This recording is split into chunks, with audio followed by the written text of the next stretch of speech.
ഇന്ന് നമ്മൾ പരിചയപ്പെടാൻ പോകുന്നത് ശതാവരി അല്ലെങ്കിൽ അസ്പരാഗസ് എന്നറിയപ്പെടുന്ന മെഡിസിനൽ പ്ലാന്റിനെ പറ്റിയാണ്. ധാരാളം ഗുണങ്ങളുള്ള പലവിധ രോഗങ്ങൾക്ക് മരുന്നായിട്ട് ഉപയോഗിച്ചു വരുന്ന ഒരു പ്ലാന്റാണിത്. ഇതിൻ്റെ കിഴങ്ങാണ് പ്രധാനമായിട്ടും മരുന്നിന് ഉപയോഗിച്ചു വരുന്നത്.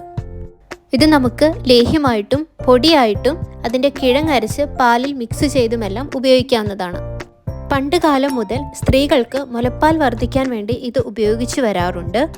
മുലപ്പാൽ ഉൽപ്പാദിപ്പിക്കാൻ സഹായിക്കുന്ന പ്രൊലാക്റ്റിൻ എന്ന ഹോർമോണിൻ്റെ അളവ് കൂട്ടാനായിട്ട് ശതാവരി സഹായിക്കും. ശതാവരി അച്ചാറായിട്ടും നമുക്ക് ഉപയോഗിക്കാവുന്നതാണ്.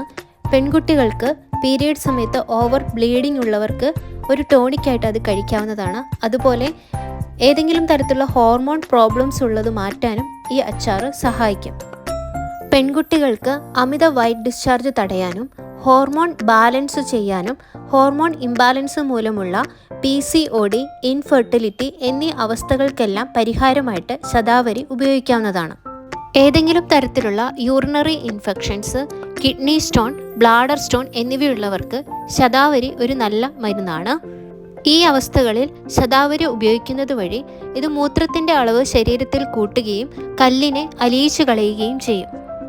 മാനസികമായിട്ട് ടെൻഷൻ, ഡിപ്രഷൻ, ആൻസൈറ്റി എന്നിവയുള്ളവരും അതുമൂലം ഉറക്കക്കുറവ് നേരിടുന്നവരും ശതാവരിയുടെ പൊടി പാലിൽ മിക്സ് ചെയ്ത് കഴിക്കുന്നത് നല്ലൊരു മരുന്നാണ്.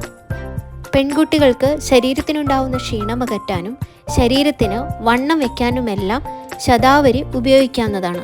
ധാരാളം ആൻറ്റി ഓക്സിഡൻസ് അടങ്ങിയിരിക്കുന്നതിനാൽ സൗന്ദര്യ സംരക്ഷണത്തിനു വേണ്ടിയും മുടിയുടെ സംരക്ഷണത്തിനു വേണ്ടിയും ശതാവരി ഉപയോഗിക്കാവുന്നതാണ്. കഴുത്തിന് ചുറ്റുമുള്ള കറുത്ത പാടുകൾ, മുഖക്കുരു എന്നിവ മാറാനും സ്കിന്നിന് നല്ല ഗ്ലോ ലഭിക്കുവാനും ഹെയർ ഫോൾ കുറയ്ക്കാനും ശതാവരി സഹായിക്കും. സ്ത്രീകളിൽ ഈസ്ട്രോജൻ്റെ അളവ് കുറഞ്ഞു വരുന്ന സാഹചര്യങ്ങളിൽ ഹോർമോൺ ബാലൻസ് ചെയ്ത് നിർത്തുന്നതിന് ശതാവരി ഉപയോഗിക്കാവുന്നതാണ്.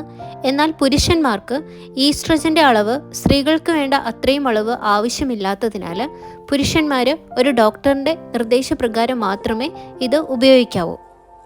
ഏതെങ്കിലും തരത്തിലുള്ള ഹോർമോൺ തെറാപ്പികൾ ചെയ്യുന്നവർ, അതായത് IVF, PCOD എന്നിവയ്ക്ക് ട്രീറ്റ്മെൻറ്റ് ചെയ്യുന്നവർ ഒരു ഡോക്ടറുടെ നിർദ്ദേശപ്രകാരം മാത്രമേ ഇത് ഉപയോഗിക്കാൻ പാടുള്ളൂ. വീഡിയോ ഇഷ്ടപ്പെട്ടെങ്കിൽ ലൈക്ക് ചെയ്യുക. ഇതുപോലുള്ള ഇൻഫോർമേറ്റീവ് വീഡിയോകൾക്കായിട്ട് ചാനൽ സബ്സ്ക്രൈബ് ചെയ്യുക.